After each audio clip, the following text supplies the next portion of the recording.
I'm not sure if I've ever mentioned, but we've got a composting toilet in our house, and Yeah. I know. I know you like Tell the talking story. about poo, and Yeah, go on. um, yeah, we've had it. I guess we've had it 10 or 11 years, quite a long time now, because we fitted it. I think the year after we moved here, and I mean, it's one of my favorite things. It sounds ridiculous, but it's like it just really makes you understand. Firstly, I'll just say if you want to understand the circular economy, get a composting toilet. That is the ultimate teacher because you see the whole process. It's like it's truly circular. Like you see it coming out, then you put it on the compost heap, then you put that back on the garden, and then you grow more stuff, and then you eat that stuff, and like the whole cycle goes on. But one of the things that comes out is tomatoes, because tomato seeds, they often don't compost. Like, as you're saying, you get these kind of um, volunteer Volunteer. tomato plants, and Yeah. they somehow kind of love going through humans and out the other end. And apparently, loads of them pop up like around sewage plants and things. Um, so we get I mean, yeah, it, it's a bit of a problem how many tomato plants pop up in our garden. And I'm really like, I don't have the heart to pull a lot of them out, which I struggle with. Yeah. But one year we If they got survived, that's I, it. Yeah. my theory is if you've survived, you're probably a really healthy plant Mm, and let you keep on going. that's it. That's it. They've kind of earned it. And They've gone through your yeah, intestines. I mean, after Made it all all. they've been through. Could you imagine? Like it could be like the Shawshank Redemption. You made it through that tunnel of shit. You come out the other end and you think you've made it, and then Tom just plucks you out of the ground, I which I know, can't I do. know. It just seems too harsh. So I normally just let them live. But a couple of years ago we got blight, and then since then we've struggled. Um, yeah. So We've never managed to keep a tomato harvest all the way through to the end without like it always gets the blight. We've tried like so many things. This year we're basically trying to just not grow as many so that there's like a big gap in between. But tomatoes like s- the we've tried growing a lot of things, and I'd say um the the difference between homegrown and store bought, one of the biggest differences is tomatoes. Like it really is a big difference. You taste the difference massively. And well, cucumbers. We think we can taste cucumbers pretty different. yeah. Well, And squashes too. Like if you eat a fresh mm, squash, it's very different from one that's been sat around in a storehouse for a long time. we don't normally grow squashes, but Oh, yeah, you're missing they out. take a lot of space. They do. They take a They lot of take a lot of space. Yeah. space. Yeah, What yeah. often ends up happening is they end up basically covering our lawn, and then all the grass dies. But we're like, but we can't get rid of them because they're food. So yeah, you But visit our house in September, and our garden will look even more crazy than it does now. we had what started us off on the whole kind of gardening and food growing thing was years and years ago. There was literally just out my window, a couple of feet away from me. One year, something just started growing. And we just left it, and then it grew more and more. And I was like, "That's what is that? I don't know what it is." And I even put it on Twitter, like Twitter. This is years ago. Twitter. What is this? And everybody came, it's a this, it's a this, it's a this. And like everybody had all these opinions. And it was like this big mystery of what is growing on Asim's drive. It was a pumpkin. So Oh, it was a pumpkin. yeah, Nice. pumpkin. Yeah, it was just a pumpkin. But it was a gourd. It was, I can't remember what all the options were, but they're all part of the same kind of like They're all part of the family, same I family. presume. Yeah. Yeah. And it grew like all halfway down the driveway, and we just kept on like spreading it out. And we were like, "Wow, let's grow some more food next year." And then Yeah. and then it was COVID. Then COVID hit, and then we all had time, but you couldn't get seeds. As soon as we had the clever idea of, oh, why don't we grow something? We went to the shops. There was no seeds. People had like toilet paper. They just taken all the seeds from the shelves. And so Jeanette, my wife, she just messaged like a lot of like her friends and followers from all over the world, and people like were posting over seeds Wow, from that's amazing. all over the world. Yeah, all different varieties, all crazy stuff. And we just started like growing it all. That's a great story.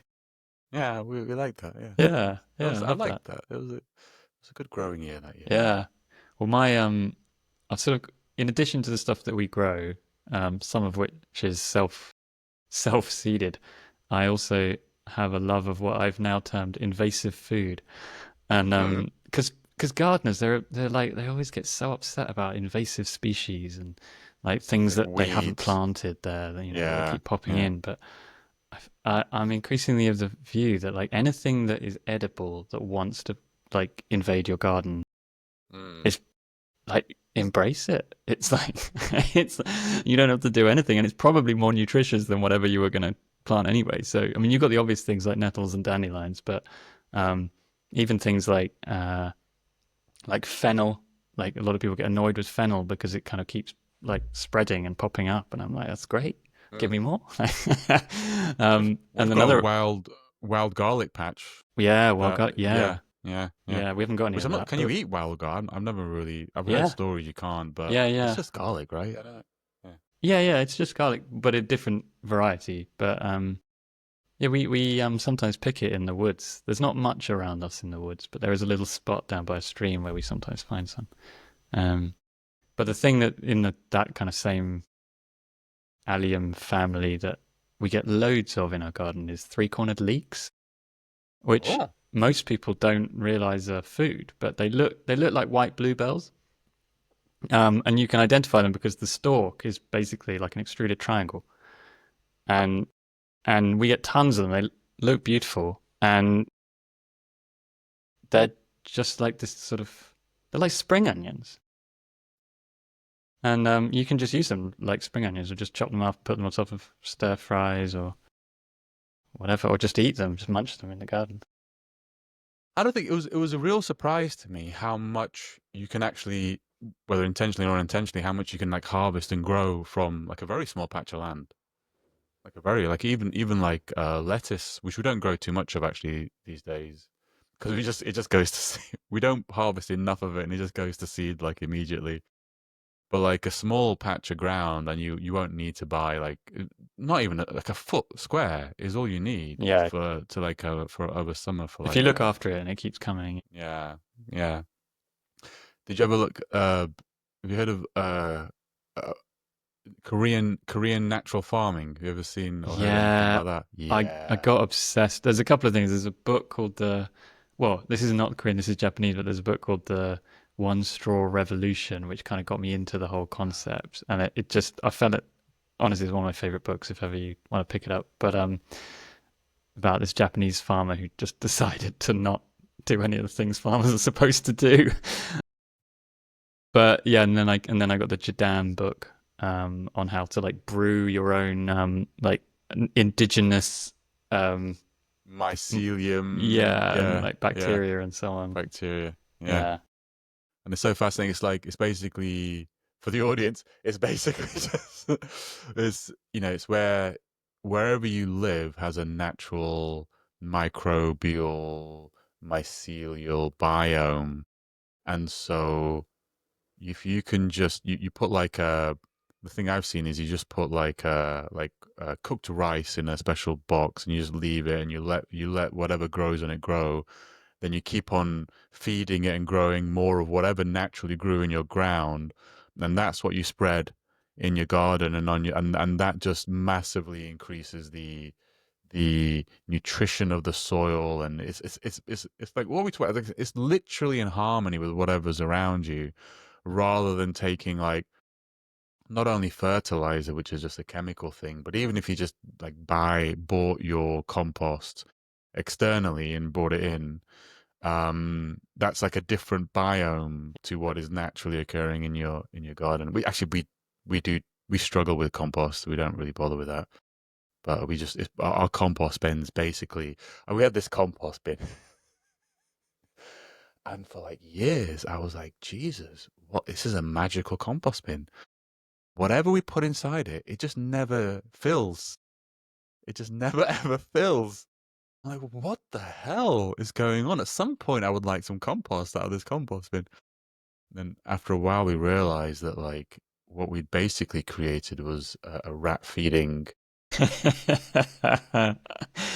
Yeah, it and is a they'd bit of burrowed it a can be a hole. bit of a problem. A bit of a Yeah, problem, so we didn't yeah. bother with that anymore. Oh, I mean that is one of the risks of also having a composting toilet and putting it out in the garden. We haven't had too much of a problem with it, but I think we do occasionally see a rat. But I think it's because there's a lot of cats in our neighborhood, which What's I'm rats got slightly to do with I cats? Yeah, don't know how I feel about that, but yeah, yeah. um, but and they tend to hang out in our loads of them hang out in our Oh, cats eat the rats? No, hang on. yeah, or at What? least scare them away. Um, Yeah. so so they're kind of doing Well, I us a see the service in a cats way. scare away the rats, which is why you don't have any rats. But you've got Yeah, lots of cats, which also eat a lot of stuff. Yeah, exactly. in the garden. Yeah. Yeah, yeah, So there we are. yeah, yeah. Do you have other toilets in your house, or is it just a composting toilet? We do. We've got yeah, we've got Just planning our visit. Just we've got a normal toilet in the extension, which was connected to a rainwater tank, and hopefully will be again. But we just had so much trouble with the pump, to pump it out and into the toilet, and they're really expensive, like submersible pumps. And the first one only lasted like about 2 years, and then it failed, and so then you have to. It's like has to have like a viscerate. You have to mash it up, doesn't it, or something before it. Is that how it works? No. no. So this is the other way. So this is not. Ah, So the other toilet is just a normal toilet, so it's not composting. But the rainwater tank takes all the water off our roof, and then there's a pump that pumps the rainwater from the tank into the toilet, so that we're not using tap water for it.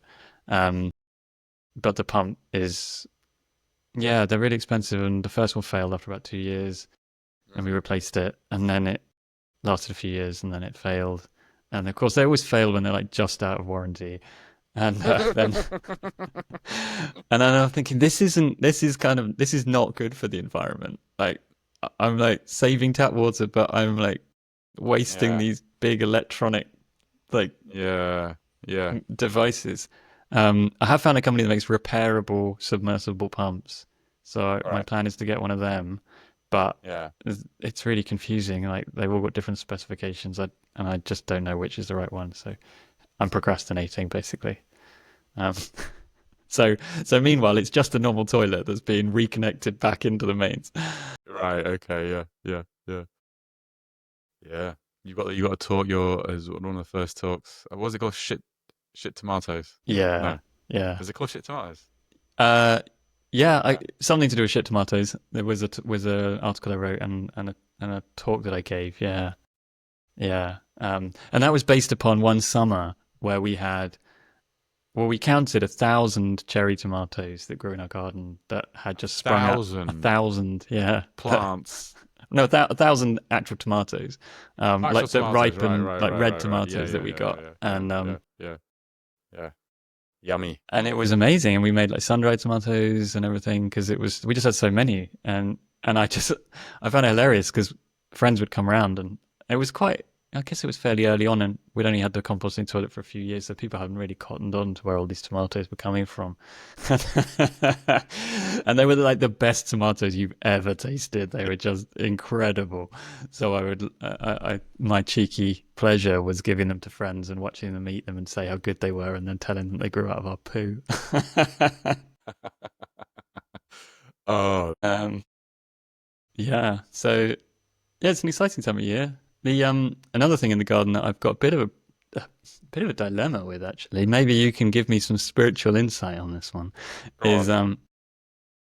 a hawthorn, I don't know what you call it, tree bush, sprung up at the end of our garden, right next to a little pear tree that we've got. And I was like, and it's all like prickly and horrible, Yeah. and they Yeah. get really big as well.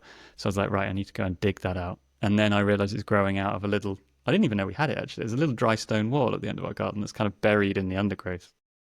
it's growing out from between the bricks. So I sort of dismantled the wall a bit and couldn't get it out. And then, and then somebody we know, who's like super spiritual, but also she's like a herbal medicine woman, and she's like, no, you don't want to dig that up. Like hawthorn, there's like three things you never dig up, and one of them is Really, hawthorn. And she's like, really. hawthorn is like where the fairies live. And you were saying on our last episode about Don't the want to the mess fairies with the that are a bit, fairies. they're not the Yeah, nice fairies, right? yeah, And yeah. she's like, if you kill the hawthorn, they will haunt you and your family for years to come. And it's like, it's regardless of whether I believe this or not. I've no idea, right? But regardless of whether I believe this or not, now I'm a bit like, ooh, like it feels like she's planted this seed in my mind, and I'm Yeah. like, what I'm do I like, do about the? And it's just the thing is, the longer I procrastinate, the bigger it gets. So I don't know. I Mm. mean, oh, well, So, who's the boss of you? Some fairies? the Some fairies. fairies. I'm gonna push you around, Tom. Some fairies. The I'm just funniest trying to. thing, I the fu- wouldn't. I wouldn't mess. I would. I would. I mean, if it's not causing you, if for me, the algorithm would be this: if it's the end of the garden and there's a slight chance I might piss off a fairy, and it's not really causing any harm, I might just say leave it. I think so. I think I might just leave. It will cause problem eventually because it will get big and it will start overgrowing the pear tree. But I think if I just Yeah. keep trimming it, Oh, trimming sounds all yeah, right. yeah. I If I mean, just that'd be nice for the fairy. You're trimming the. You're keeping it healthy. Your trimming is mm. good. Yeah. And apparently hawthorn is like a source of like amazing source of herbal medicine as well. Apparently you can use everything at different times of year. Really? It gives like the fresh leaves in the spring, the flowers. I think even the bark has something in it that's medicinal. There's like full of medicine. So maybe I just need to learn what it's offering me and make the Yeah. most of Maybe it. it came to you for a reason. Yeah, maybe I need to add that to my invasive food collection. Like chewing on a hawthorn branch. Yeah. It's Oh, it's a bit helping. spiky. Your shit tomatoes and hawthorn leaf sandwiches are just to die for. Really. Yeah. The picture behind is really cool. It just looks like you're almost wearing. Yeah. I can just get perfectly underneath it. It's the perfect underneath it. Yeah, Yeah. yeah. Yeah, we're in a That's different room today. Well, I'm in a different room today because we're decorating the room I'm normally in. So I'm yeah. Hence, I've really got this sort okay. of this interesting floating hat Lighting a hat in the thing. picture behind me. Yeah. Yeah, yeah. All right, should we? Should we? Shall we dive into some? Should we Yes. dive into the? Yeah, Yeah. I think I've it's. got I a think few it's things fun. I wanted to talk to you about.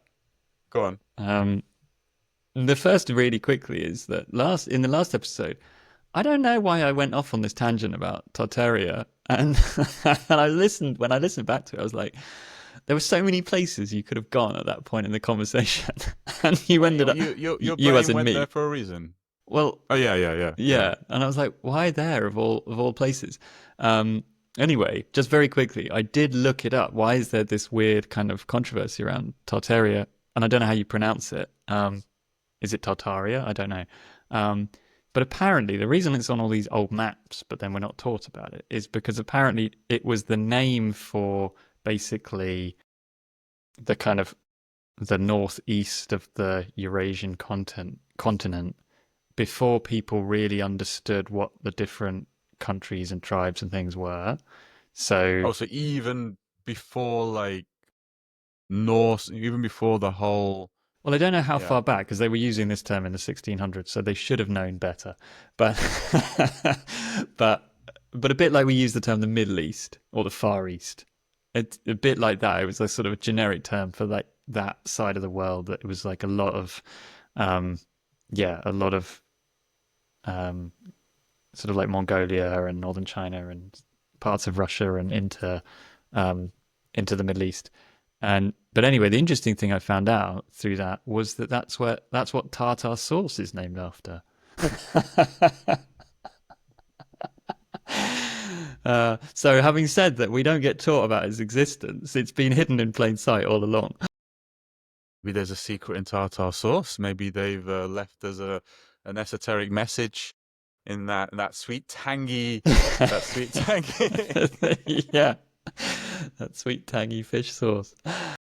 Imagine all of the culture of your civilization for hundreds, maybe thousands of years, and at the end, you're known for your sauce. That's all they remember. That's Yeah, all they're remembered by. Yeah, yeah. not Well, not yeah. the yeah. At least they remember for something.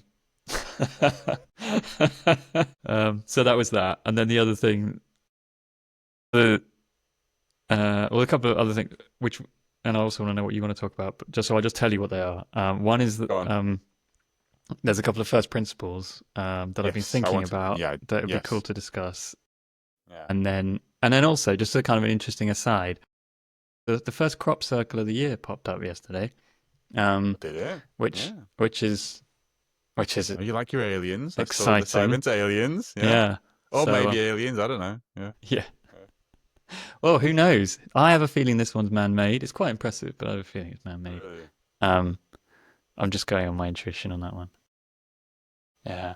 Do something better with your life than trying to fake crop circles to like I don't know. Or is there a Yeah. reason for doing Well, I mean, the way I look at it is that it's a really interesting art form. If you're into geometry and you're into creating works of art, then it's pretty amazing thing to create. that? Mm. Um, Yeah, I can but see that.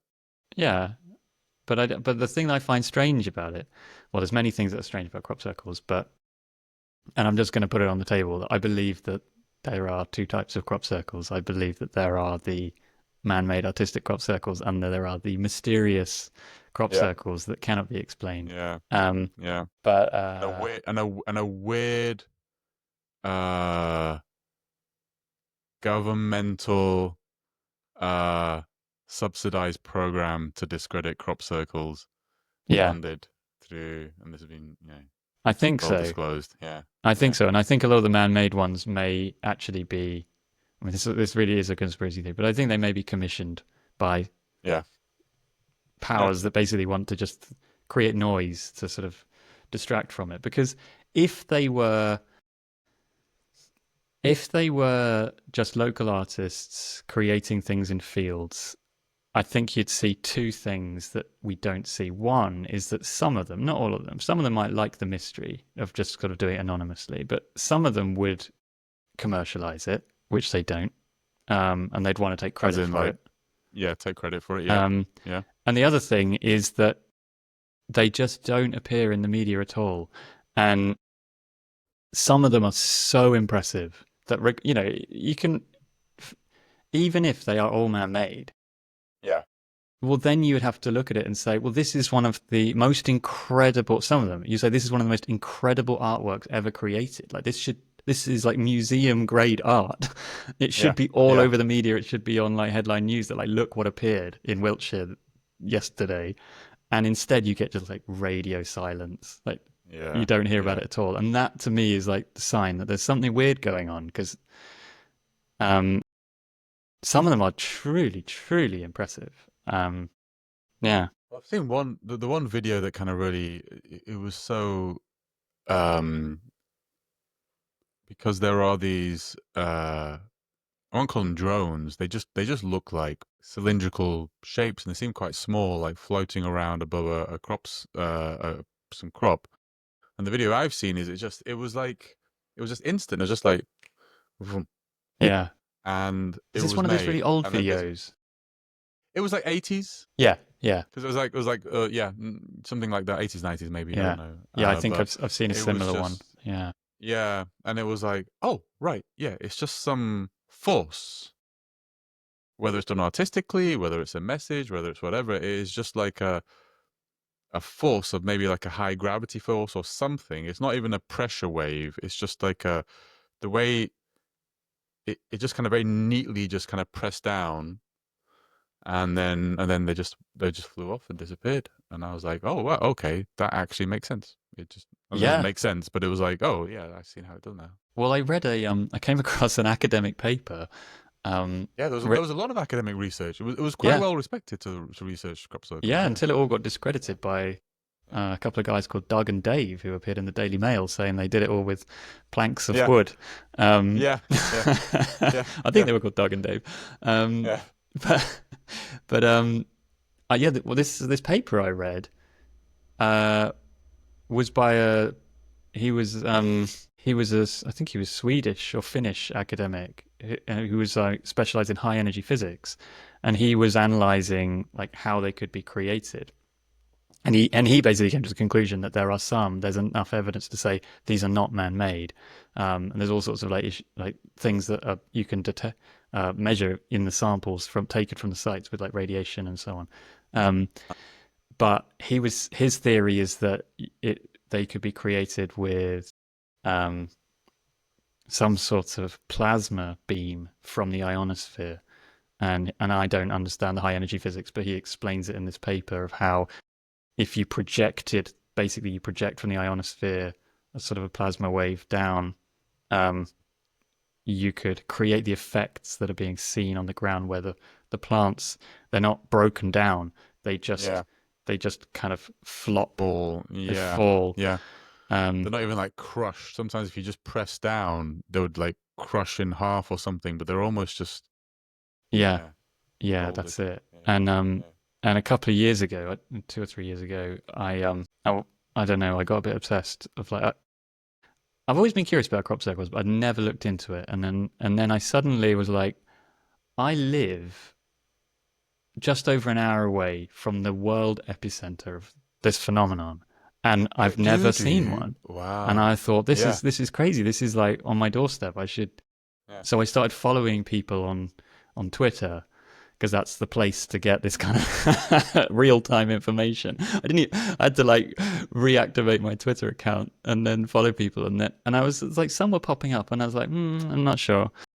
Nice design, but something somehow I didn't motivate me to like get in the car. And then one day this one popped up, and I just couldn't help myself. I was like, I have to see this thing, and it was honestly one of the most spectacular things I've ever seen, and it was one of the most meaningful days of my life, which sounds like a crazy, Really? exaggerated statement, but it really was. Yeah. And I mean, the beauty was just phenomenal, and the way that this shape was like a subsection of the flower of life, if you know that in sacred geometry, and the the way that I don't know if it was wheat or barley, but the way it had fallen wasn't like it had been crushed down. It was like water. It flowed through the shape. Um, and so it wasn't like what you see in a The photograph. You think, oh, force. that's a nice, pretty shape. That's Yeah, impressive. But when you're there on the ground and it's like you see the way that it's flowing, yeah. it's like it's something else. It's incredible. So And just to clarify, you were in the crop circle. yeah, so I You were in basically the found space. the Yeah, like grid reference for it, and yeah, then yeah. we went and walked over a hill and down, and this is the interesting thing. Well, there's lots of interesting things, but this is interesting because I'm somebody I'm very timid when it comes to things like trespassing.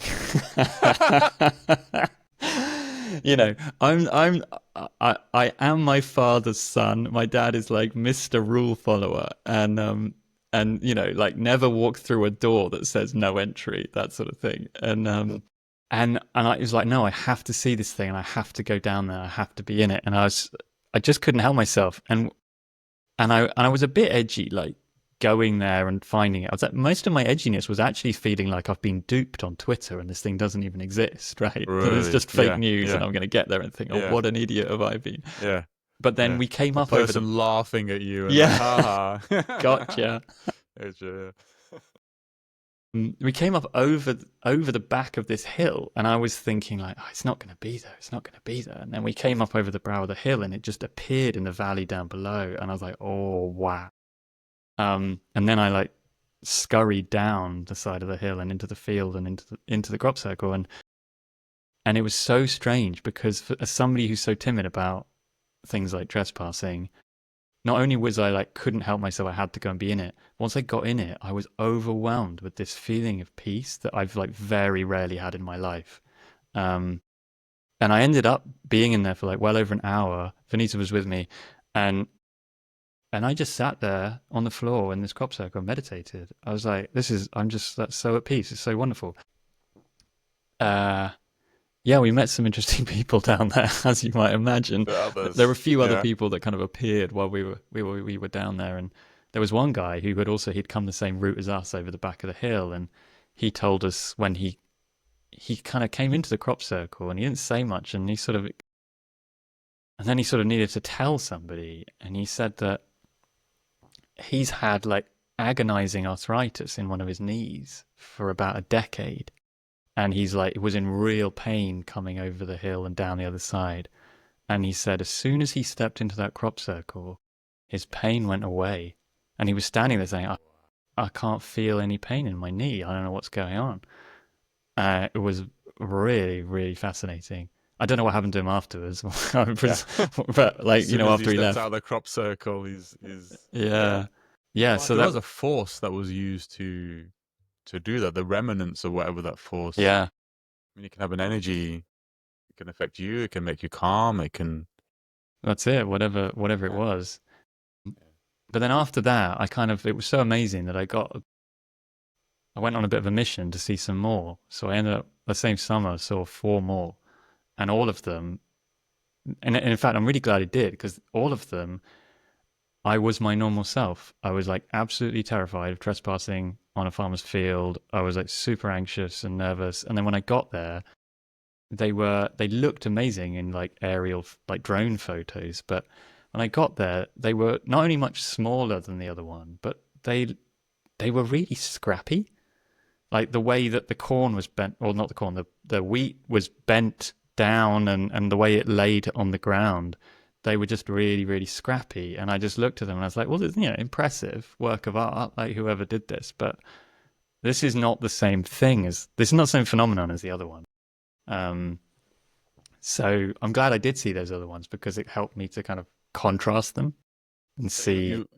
you're implying that the other ones were perhaps man-made?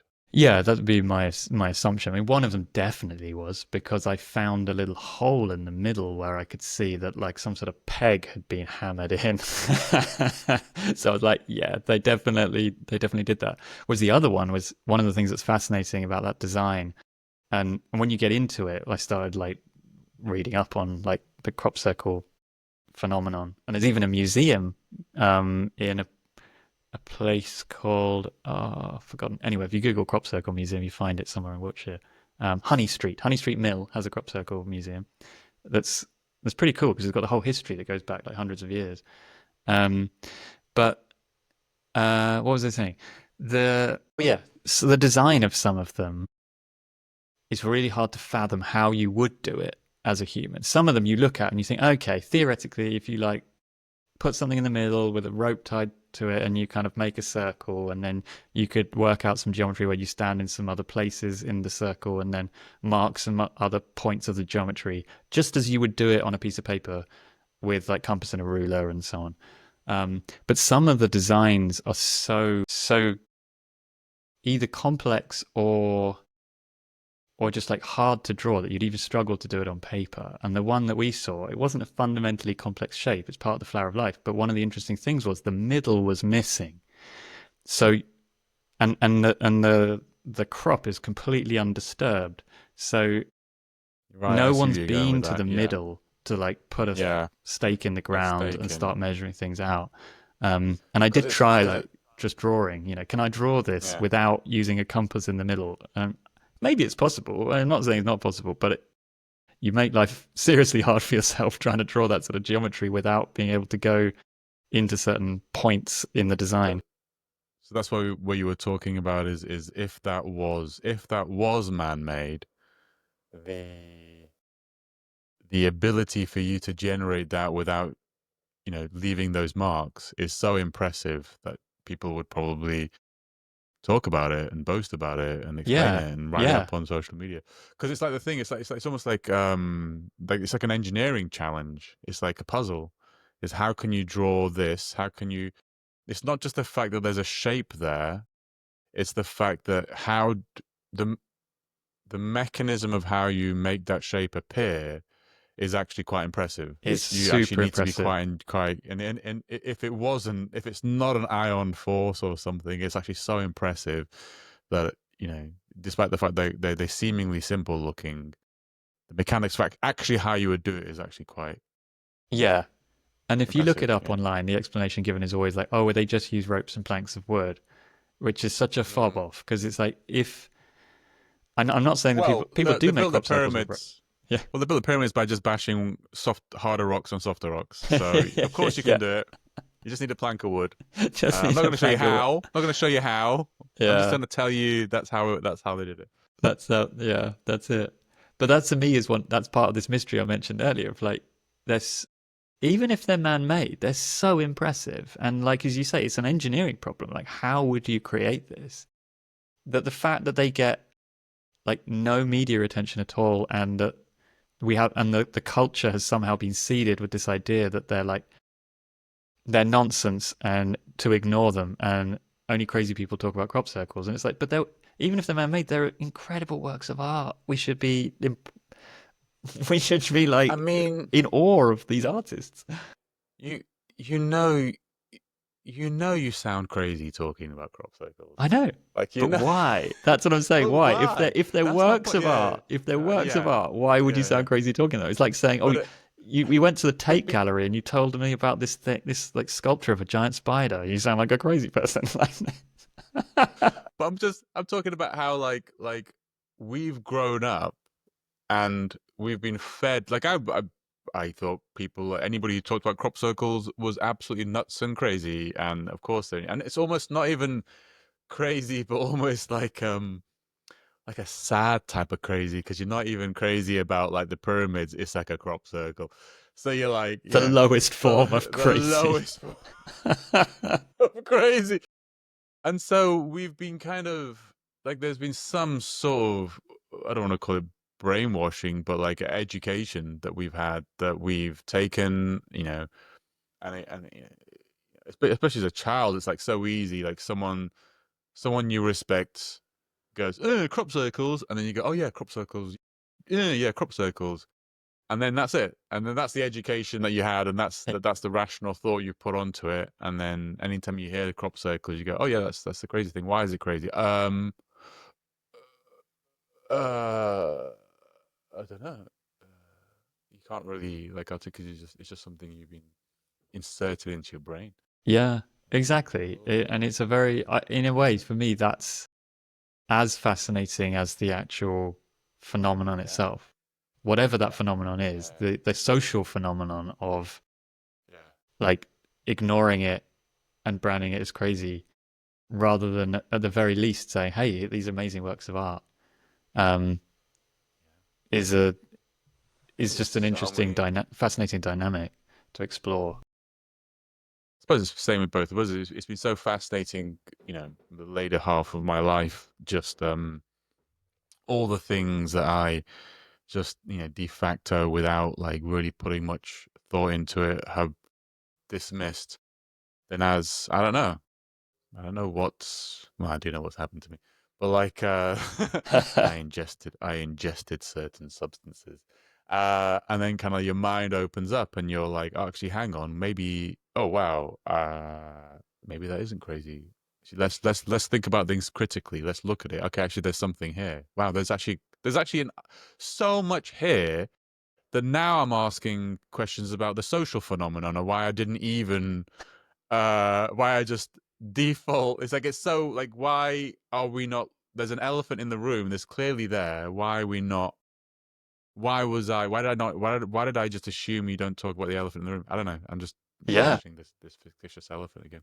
yeah, But that is almost. Yeah, you're right. That's almost as. I mean, your brain can go to the. It's engineered. We're engineered to like not pay attention to crop circles, but I don't know. That's a dangerous, slippery slope to go down. Hope it's just some sort of accidental phenomenon of dismissing information which perhaps isn't useful or relevant, or I don't know.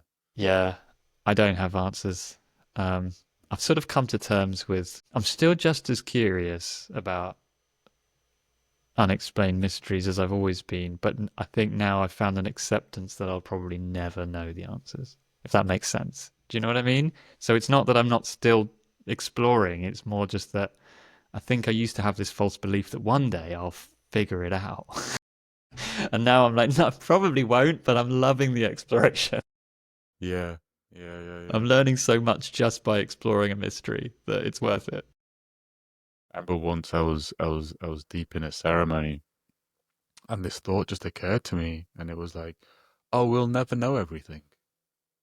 Yeah. We'll never, not even just as an individual, like as a civilization, even if we lasted 1 trillion years, like we'll never know. There's so much to know that you'll never know everything. There is so much mystery in this universe that we're just kind of like, like we're just like ants, on a leaf on this raging torrential river just floating along. And then one of us goes, oh, we might be on water. You're like, you're crazy. But not only are we on water, we're in a river, we're in a torrent, we're under a waterfall. There's so much other stuff going on that we'll never just know. It's just there's just all these energies in this entire galactic universe interplaying in these Yeah. complicated ways, and we're just experiencing one tiny thread of that complexity in this Yeah. And trying to world. figure out, trying Yeah, to understand the whole from this tiny, tiny microscopic point in space. Um, I have. I do have a thought, like if you once you die, like whether you'll be like, oh. Do you ever, I wonder, like, if I die, I'll just be like, oh, oh, right. Oh, that was it. Or yeah. whether it will just be like, oh, shit. Oh, it's even more complicated. I don't know. It's like, oh, My my that's, current theory on this, which comes really from listening to a lot of people recounting their near-death experiences, as well as just kind of reading various spiritual things, is that it's like the universe is layered, and but it is also infinite. So I think, like a lot of people in their near-death experiences, they do get insights into like the bigger picture of earthly life, and that often like transforms their experience of the rest of their life after they are brought back to life, because they just see the world in a very different way, and they have insights that they didn't previously have about the bigger picture of things, and the fact that it's more than just this physical realm, physical existence. But my sense is that in most cases they don't really have much visibility of what's beyond. They just right. have a sense that actually Yeah. there was like another stage that they never got to go to because they were either sent back or they chose to come back or whatever. But they kind of took a step out of this world, but it was just one step, and then they came back There's in. So they kind of they infinite know there's number. more there, Yeah. but they don't know what it is. Um, and then and then another one I found really interesting that's sort of separate but parallels that is I read some of Rudolf Steiner's work on Rosicrucianism, and he talks about there being like these multiple levels of kind of realms that you go through, that you have to progress through. And to be honest, I didn't fully understand it, but I just got the kind of the bigger picture understanding of him saying that basically like there's this earthly realm and we have this physical existence. Then there's like a kind of a non-physical realm beyond that, but it's probably not so dissimilar. And you have to go through these learning experiences as you progress through them. But at every stage, you're kind of getting a bigger, like a more holistic understanding of the whole of existence.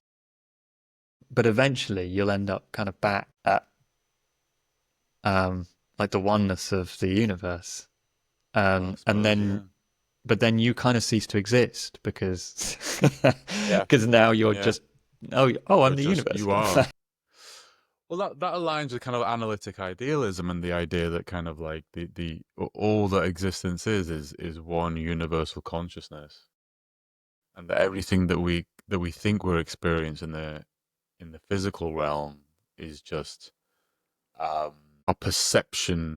I think there's a desk here because bring it to tech world. There's like an object in my registry called desk, and it has width of 6 feet.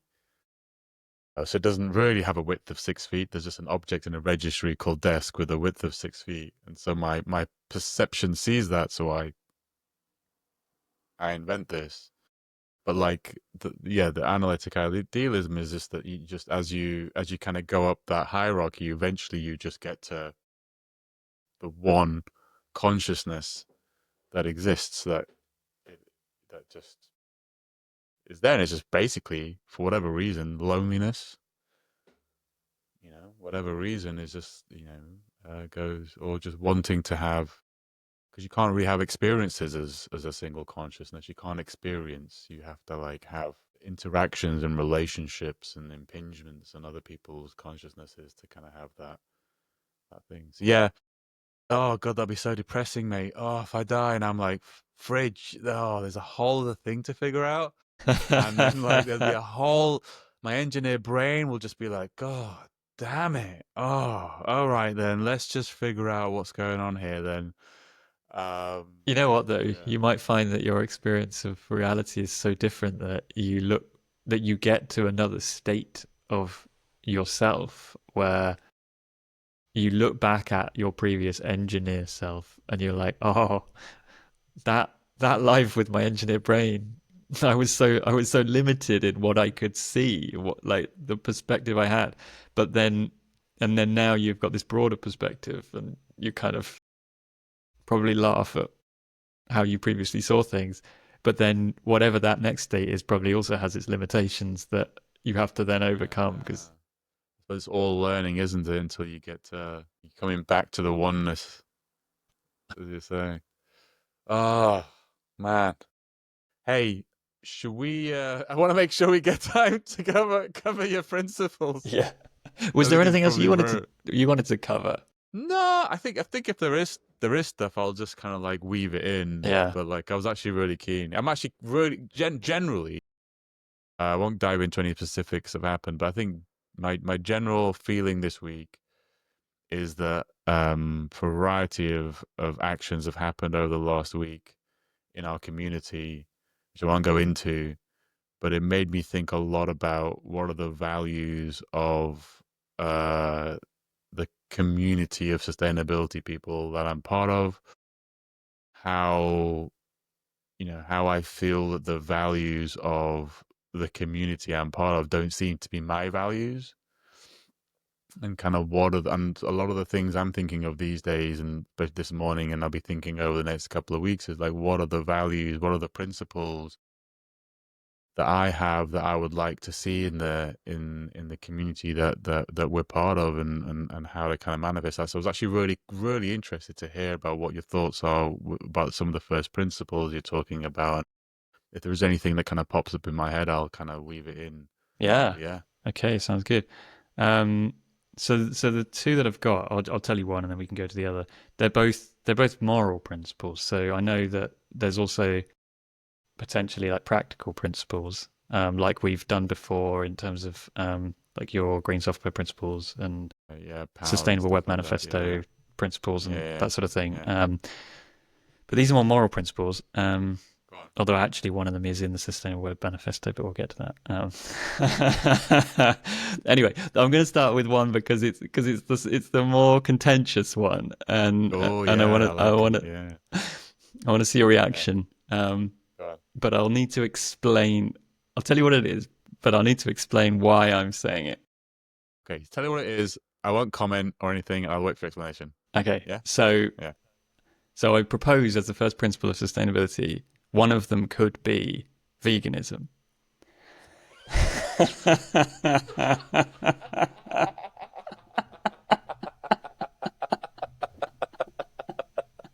You're not making it easy. uh, uh, Actually, keep on going because there's some interesting research recently. But anyway, go on. So, so the reason that the thing that got me thinking about this is for the book I'm writing, I was looking into the history of veganism and where did it come from. And it started in the 1940s in London. There was um, some they called themselves non-dairy vegetarians, who saw themselves as being different from all the other vegetarians, and and sort of splintered. They're like a little splinter group off like the Vegetarian Society, who were like, no, that this isn't what we stand for. We stand for something that's actually a bit different from this. And they created the Vegan Society, and I think it was in 1949. And then a few years went by, and they sort of formed a little following and so on. A few years went by, and then one of them, a guy called Leslie Cross, who was one of the founding members, pointed out that they'd never defined veganism. They just, well, they kind of knew intuitively what it was, but they hadn't actually ever written a definition and made it official. They just called it like non-dairy vegetarianism. Effectively, yeah. I mean, they've made up the word veganism. Well, they made up the word vegan, which I kind of like. They considered all sorts of strange words like benivore, which is like there's some weird names they came up with. Like but herbivore and carnivore, yeah. But they settled on vegan. Vegan is the first three and the last two letters of vegetarian, and it symbolizes the beginning and the end of vegetarianism, as in like the beginning in the sense that it's the purest principle of vegetarianism, but it's the end of vegetarianism because when you follow the principle, you actually end up scrapping vegetarianism. So it's actually beautifully symbolic. But anyway, this guy Leslie Cross in 1955, he gave a talk in the Sussex Vegetarian Society, and I found like a transcript of this speech that he gave, wow, and it's really it's really deep, and it's very thought-provoking, and it's actually the best explanation of veganism I've ever come across. And he's the guy who proposed what the definition, that they should have a definition and what it should be. And he explains that veganism is the principle of non-exploitation of animals.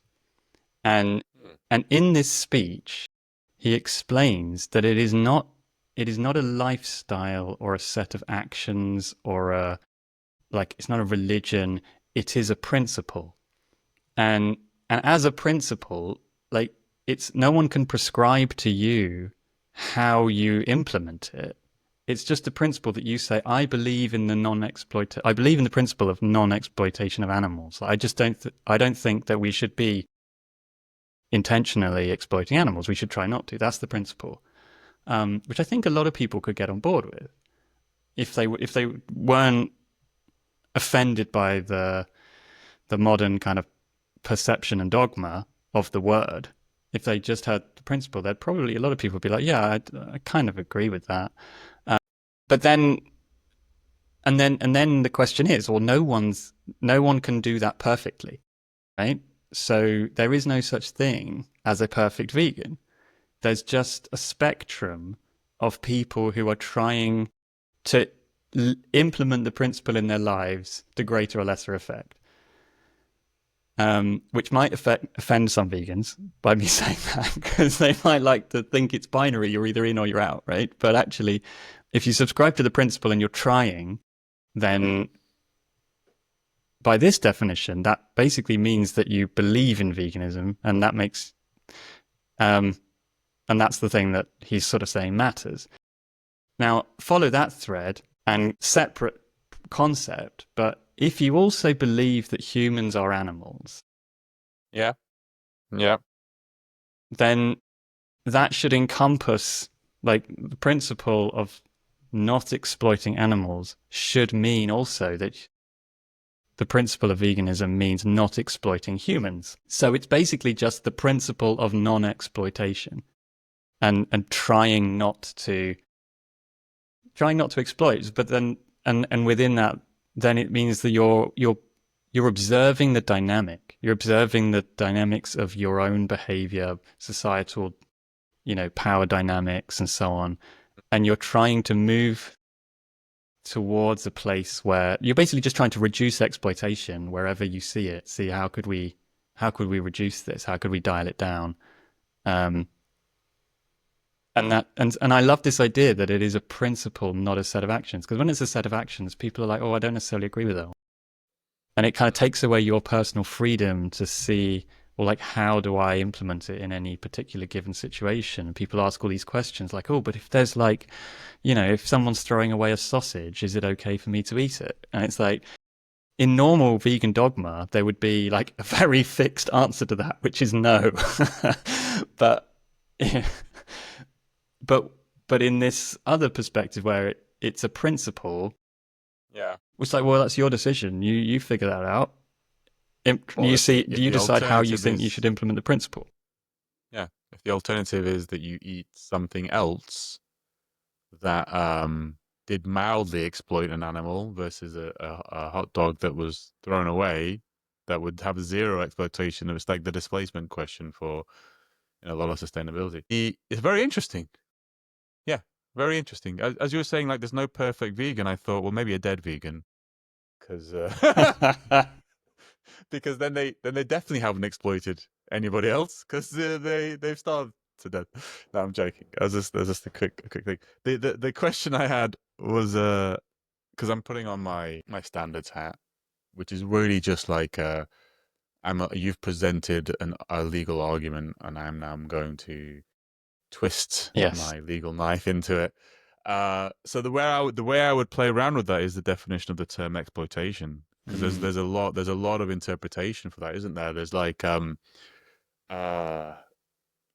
and I think that's probably where, and it's interesting where you're describing it. Like I was like, for some reason I'm going to honey, right? Because honey is not allowed in veganism because you're exploiting bees.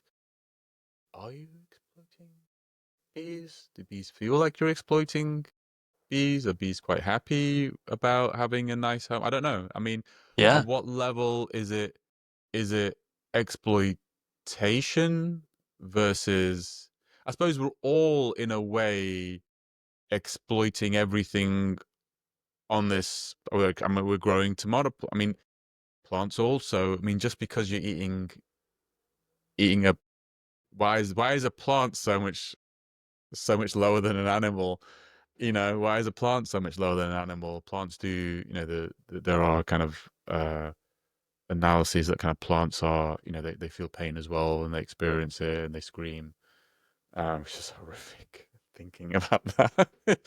But I like the whole idea of as a force, like you're not exploiting. But I feel we need to like just define what we mean by exploiting, because if I think when you go to the extremes, it becomes quite easy to explain it. Like factory farming of animals is I think anybody who wants to really challenge, if you want to be, and then I'm plant-based. I do eat a bit of meat every now and again. I'm not that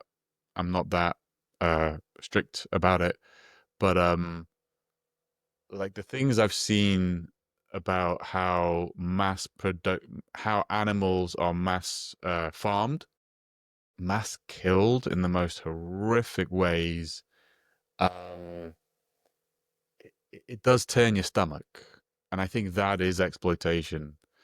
Um, Hunting an animal, I have like really mixed feelings about. Um, it was interesting. Joe Rogan said, "Oh, I listened to Joe Rogan." Joe Rogan said something, and because he's a hunter. My father-in-law is also a hunter. Yeah, I remember you saying that. Yeah. Yeah, and he said something really interesting, which was like, if you're an animal, it's quite an interesting thing about humans as well. If you're an animal out in nature, your death is usually being eaten alive by another animal. Very Yeah. rarely do animals die from like, oh, caught disease, I'm by everybody. It's usually your last thoughts are usually, I can feel that jaw crunching into my skull and crushing it. I'm sorry for like giving that visual image, but I think about it a lot. I think you're right. You're right. Okay, most animals and most humans would have probably died from being eaten alive by other animals. So, what a horrific way to die, to be slowly eaten alive. So, like from that perspective, like hunting is almost like a positive. At least it's a quick death. So there's like a. So I hear that argument also, and but I think generally when we go to the extremes, it does make a lot of sense to me. Like there are, and we can always start with the extremes. Like maybe don't have factory factory farmed animal meats because that is an awful life they live and that is an awful life they die. Yeah. Um, so that could be like a good start. But again, it was when you get to the edges that where you get kind of some of the nuanced conversations. And it's also like when we think about the worst aspects of veganism, it's you're right, it's because it's not driven from that principle approach. It's almost like I'm not thinking critically about why I am a vegan. I just know that honey is bad. You eat honey, you're bad. Um, no Yeah. nuance, no nothing. Because It's you like it's signed up almost for a like dogma. you signed up for a dogma, and which is super fascinating because I think that's happens all. You, you identify as vegan, and to identify as vegan means signing up to a set of principles. And then this is kind of interesting because this is the kind of stuff that happened to us, to me recently. There's these kind of like purity tests that goes along, which is like you're not a true vegan because you looked at a milk carton yesterday, or you had something which had milk in it, or you're terrified about it. But there's like this purity test that comes along, which isn't speaking to like the essence of what it is that you're trying to do. Like you fail like a little bit of one tiny little thing, and you're an impure vegan, which is kind of goes. Which if it came from like a principle, I don't think that would happen. I don't think that would happen so much if it's like exploitation. But what is so sorry, I've just gone off on a real thing there. What is exploitation to you? Like how would you define that from like a legal-ish defensible perspective? Well, this Or is a like great question. I don't have a straightforward answer to it. One of the things, well, firstly, I'd say because I agree with you in what you're saying about like at the extremes, there's clarity, but when you move away from the extremes, everything becomes fuzzy.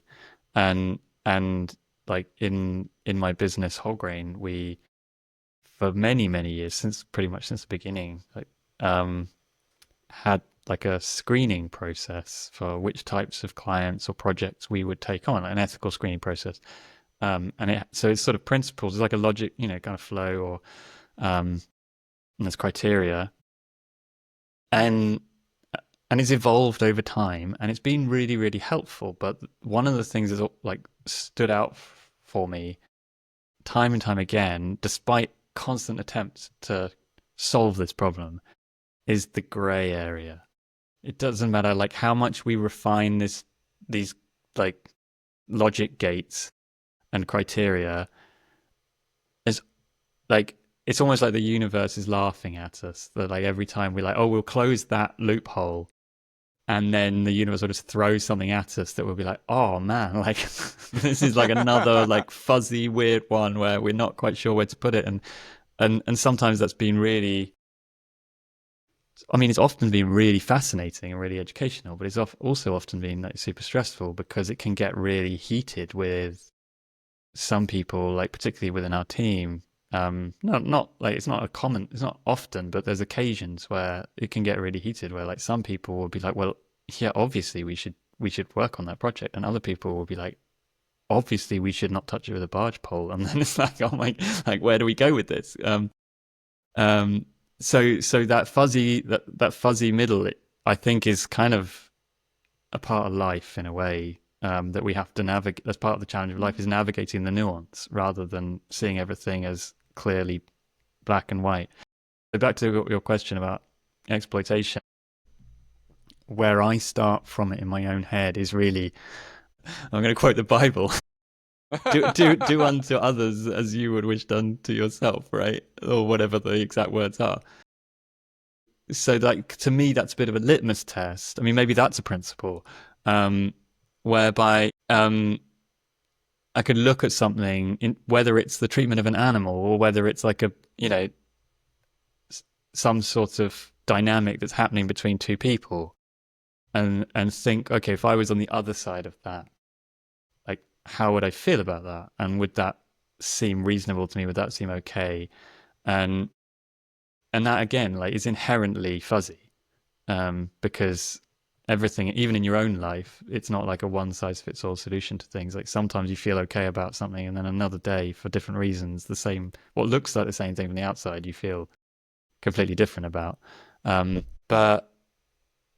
But then there's also the question of need, which I think is important to have on the table, because you raised the hunting point, and I feel like there's a difference between somebody, and I think, in like, indigenous people are, not to lump all indigenous people together, but like, as a indigenous people around the world often will hunt for food, and they're doing it because they need to eat, and that's how they get their food, and they're doing, but they're often, unlike us modern humans in the sort of industrialized world, they're often doing it with a great sense of, like, reverence, and respect might be hard for some people to accept, but I think often they are doing it with a great deal of respect, and even, like, grief and remorse, that they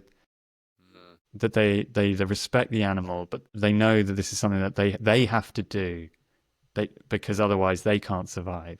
And so, and often they have, like, ceremonies and rituals and things that will go around that to honor the animal. And you could say, like, well, what difference does it make? They killed it, right? But I think there's, like, that. I think there's something really healthy about that, of, like, really acknowledging that, like, we had to do this for necessity, but we also acknowledge that the animal suffered, and it's sad that its life came to an end at this point. Um, Whereas I think the opposite, like, you go and buy a burger at McDonald's, and I'm not singling out McDonald's even particularly in this case, it's just the obvious choice. Um, and you're not going there for necessity, and you're not going there with any sense of reverence or real, like, deep respect for the being that lost its life or suffered along the way through the factory farming system. You're just going there for some physical pleasure to, like, tantalize your taste buds. Well, still, but it's also like when I do eat meat, I make sure to eat the meat Yeah. and nothing kind of okay, there are things that really piss me off more, but it's one of the things that kind of irks me is when people don't finish. If you are going to eat meat, so if you are going to go have a burger, half eating a burger, and it's like, well, hang on, wait a second, something actually died for Yeah. you to just even however casually you thought of the experience, like something actually died for you to do that. So I'm not saying, I'm not a vegan, but like I think have enough respect for the fact that that there was perhaps exploitation involved in this thing, but at least have like if I was eaten, if Well, this is something it. went and Like, how killed would me you put and then yourself like in that shoe? nibbled on my arm and then chucked the rest of me away, I'd be like, for God's sakes, at least eat me. Yeah, You know, I agree. at least, yeah. I probably wouldn't think that, or I'll probably think, you bastard, I'm dead. I don't care what you do with my body. But like, so there's this, yeah, I think there's this, yeah, I like the idea of need as well. And when I'm thinking back to my, it's interesting because when I think back to my father-in-law especially, and kind of, because they're Latvian. And so and when I go there and visit, a lot of people, and a lot of people in Eastern Europe, foraging is still pretty standard part of what you do. I mean, even kind of what you might consider like middle class families would casually go and forage. Like one of the things we're going to go in a little bit of time. One of the things we all love doing is just going around the forests. We'll go a couple of times, and we will pick chanterelles for ages, and whatever else is on the ground, we'll just pick them. We'll bring them back. That's a normal thing everybody does father-in-law will go. He'll do some fishing in the local area. He'll bring back a couple of fish and he'll grill them. It's very rare that he will actually like kill an animal because it's bloody hard. Yeah. It's not easy, right? But when they do, it's like there's like no part of the animal that isn't consumed. Like my wife's, she talks about her childhood, and I've never eaten one of these. But the way she looks in her eyes, like the long distant look of wanting of lung pancakes, and I I'm like, she goes, you don't know, Asim, is the fresh meat lung pancake is the most amazing thing. And I'm like, That's one of the well, least one day appetizingly maybe. named Least dishes. appetizing. But it's like it's all used because in a way it's I mean that's their way of honoring. It's almost just implicit a kind of way of honoring like the food. The food doesn't really go to waste in that world. Go and there's kind of and we kind of ferment foods. Everything is like home fermented, and it's just a very natural way of life. Whereas the life we live here, you go to the supermarket. If you're, it's kind of in a way. I really respect hunters, to be honest with you. I truly do. Hunters that go and get their own food, and uh, not trophy hunters, but if you're Yeah, hunting I from think a that's a food very different perspective and thing. you're going, it's a very different. And so if you want to talk to me, if you want to be against veganism or being plant based, and you're a hunter, and I'm like, I'll have a, it's good. I'll have a debate with you. Kind of, I have a lot less respect for people who want to have that conversation, and the closest they've ever gotten to chicken is something wrapped up in cellophane in the supermarket. Um, that's like a very different, like, uh, if you don't, if to you there's no difference between that and like there is literally no difference to you between that chicken breast and some pea protein things. There's no difference at all. Like you might as well. It just there was no relationship you had to the animal, so it's just a chemical smash of something that you're gonna put in your mouth. Just a product. It's just a product. But from your perspective, yeah, they might. I mean, I also think that kind of a lot of like veganism, a lot of vegan products these days are not not good, not healthy, Yeah, I agree. not Yeah. speaking to that was kind of one of the big changes that we did to our diet. Was I used to be vegan and very unhealthy. But we just changed it to whole grain, whole foods, and like just just focusing a lot more on kind of not having any ultra processed foods, of which a lot of vegan foods is ultra I mean, we've gone off topic from a principle, but a lot of vegan food is ultra processed.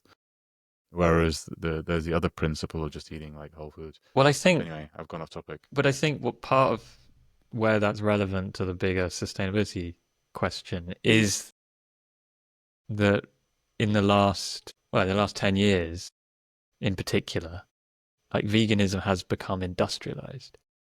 Like, so, I mean, like when I went vegan initially for health reasons. Now my reasons are much broader than that, but I did it for health reasons, and so it was really about a whole foods diet. And I'm not saying I eat 100% whole foods. I don't, but that is kind of a principle that I try to use to shape what I put in my mouth. Um, so like whole grains and whole vegetables, and trying not to eat like refined processed foods basically. And I've massively benefited in terms of my health as a result of that. But then over that period of however many years it's been, so over a decade, I've seen veganism gain in popularity, which on the one hand I'm really happy about, because I think that hopefully represents a broader trend of awareness of the cruelty of the animal, like industrial, like kind of animal farming system. Um, but at the same time, I've seen this rise of all these like super processed vegan foods, and and I'm just not into it. And it's like, fair enough for those who are, but I think it's like it kind of it just highlights how this need to commercialize everything does end up ultimately corrupting things. It's like we had people are like, oh, there's not many good vegan foods in the shops. It's like, no, no, no, the best vegan foods, like they were there all along. They were Well, there in the vegetable aisle. They're there like in the kind of like the pulses and like the rice and grains and all these things. Like they were there all along. But now it's like, people are going vegan. We need to make products that we can sell them so we can make more money. So then we'll invent all this convoluted process stuff. And but I would then argue back to you that I think the problem isn't really the commercialization, it's the definition. Because if the definition was stronger, then how it was commercialized would be more constrained. Because the yeah, only the only thing you had to do to prove that something was vegan was an animal wasn't exploited, uh, which is a term that's not defined because I run standards. It's just like this is yeah, this is my world. Somebody says a word and I'm like, well, let's dive into that word. What does it mean? Um, because like, yeah, I mean, because even because a lot of the arguments, a lot of uh people who argue against veganism from sometimes argue on it just from the fundamental fact that actually you're still exploiting animals when you're using, when you're sourcing all of your calories from kind of monocropped foods that are, when it's harvest time comes along, like, you're just destroying entire habitats, yeah, and exactly. all these animals are Which dying, is what I meant by there's no getting such thing as caught a up. perfect vegan, right? Because There's no such thing as a yeah, perfect vegan, but like if it was, I suppose I don't know. I'd want to define it like I'd want to define it a bit stronger because if it is just not the exploitation, I mean, I like the fact of not. I think it's important to define. It actually doesn't matter from the principle perspective, but I think it's important to define veganism. Yes, I agree in terms of the principle rather than in terms of the boundary conditions, in terms of the principle, because the boundary conditions you'll just be there all day defining this and that and this and that. But in terms of the core principle, the exploitation of animals is, I just feel it needs a bit more nuance to it because you can be vegan and still be exploiting animals. yeah, exactly. Why is that? Why is a vegan okay with, or is it just a lack of awareness? Yeah, Or is it something more? I don't know. yeah. Well, even I mean, I'm going to get a little bit more controversial. Even pets. Oh. I mean, there's like a whole rabbit hole there. I mean, a lot of vegans have pets, and I'm not going to take a side on whether that's right or wrong. But I'm just putting it there as like an a kind of an anomaly that is like, well, is where's the line of like what in terms of how we're defining exploitation?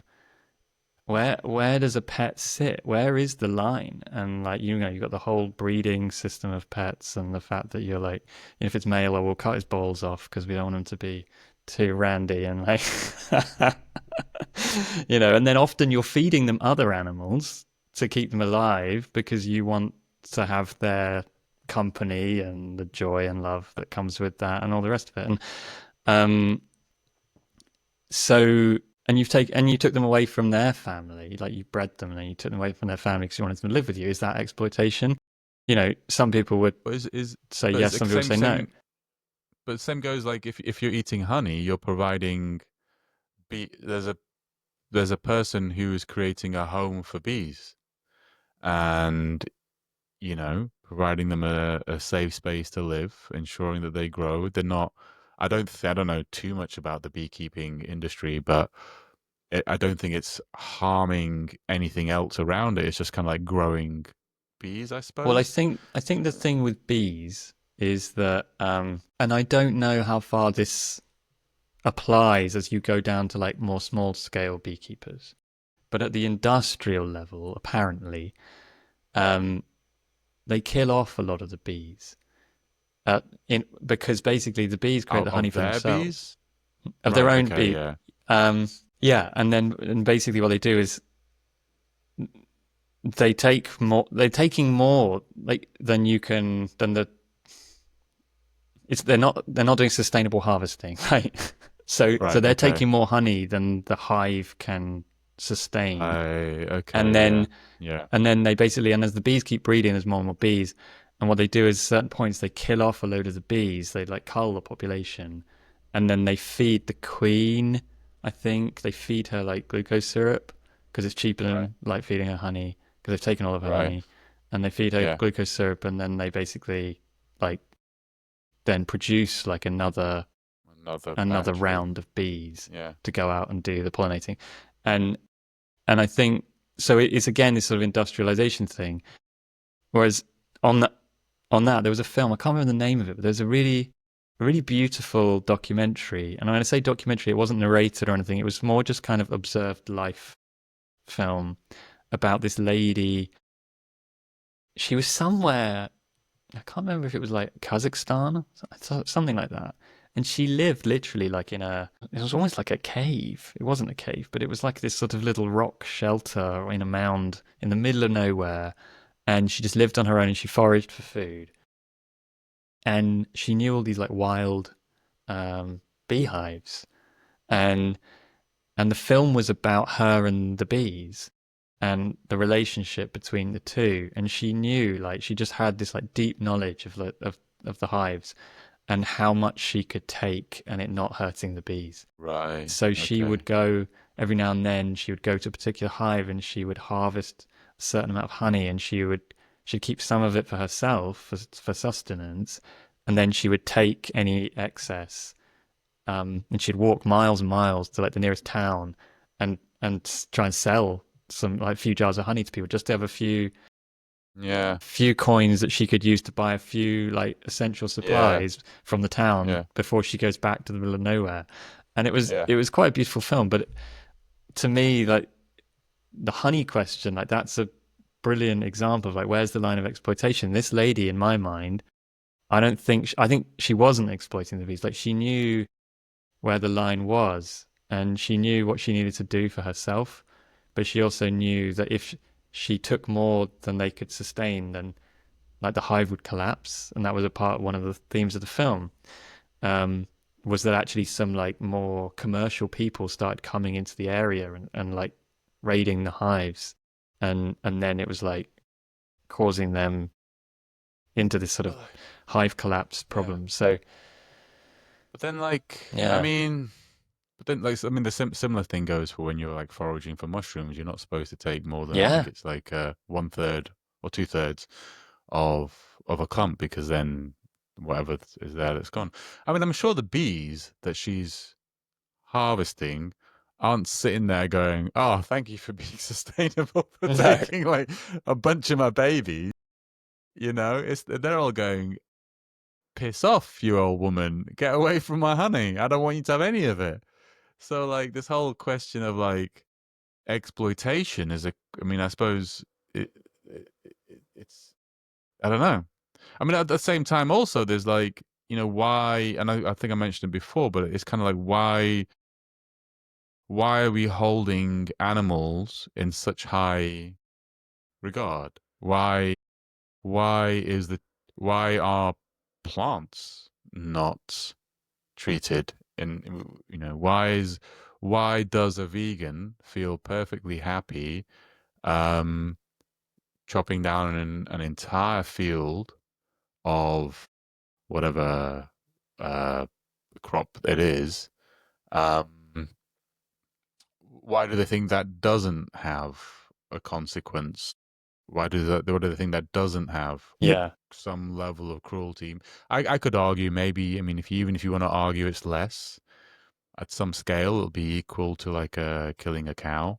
So there is, so I'll probably like, you know, and but but because what you're describing about exploitation, and you also touched on the thing of need, and you also touched on the story of the woman and how she's like only taking what she needs from the beehive, and it's kind of just, there's like a balance. mm, And then we come back to the whole idea of a balance, which is, um, I don't know. It's such a subtle point. How do you know what is the like people who live off the land? They know that if you take too much, it will collapse, Yeah. and therefore you don't.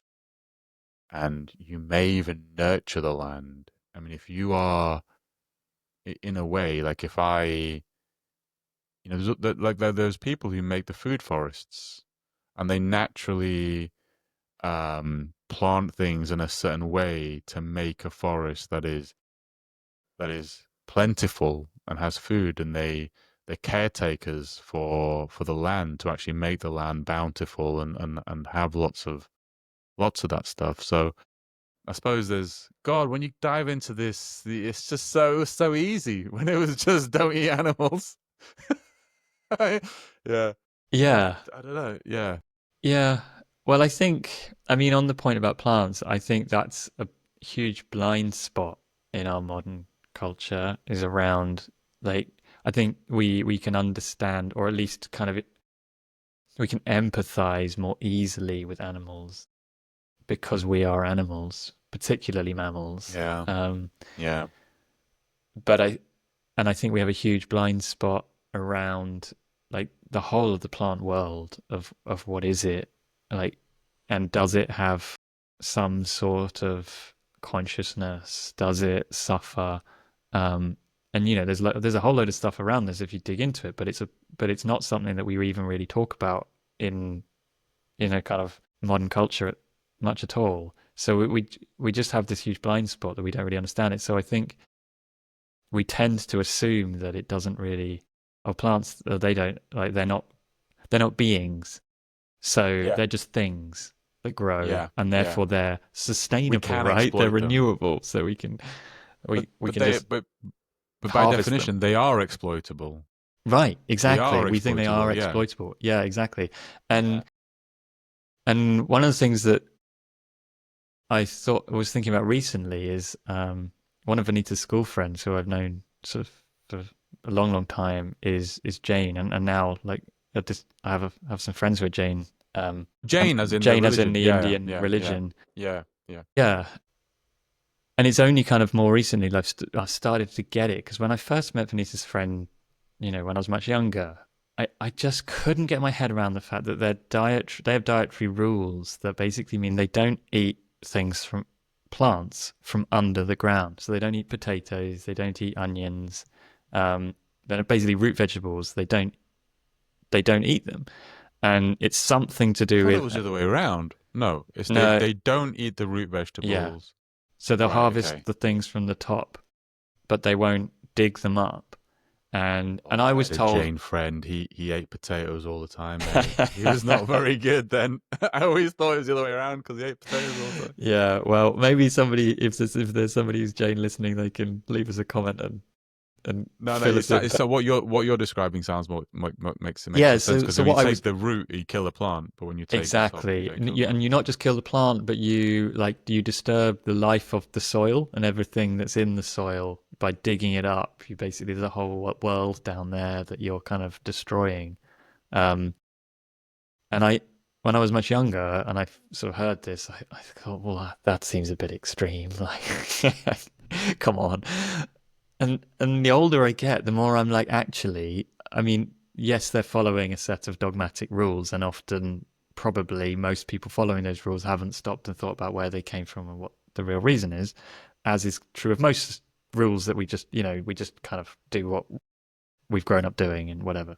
But actually, the older I get, the more I think about it, and I think, well, there's something kind of beautiful about like wherever you draw the line, just acknowledging that there is life at all these levels, and so for them to say no, we don't want to dig up the ground because then we actually kill the plant and we disturb everything that's under it. So we're just going to harvest the leaves and the fruits, for example, um, is actually an acknowledgement that we want to reduce harm and exploitation of the plant world. Well, as you were talking, I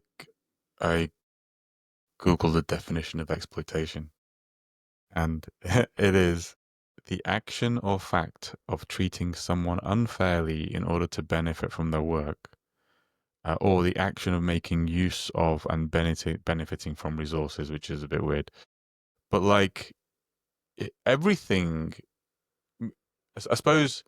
I suppose maybe the issue is we think we can live lives.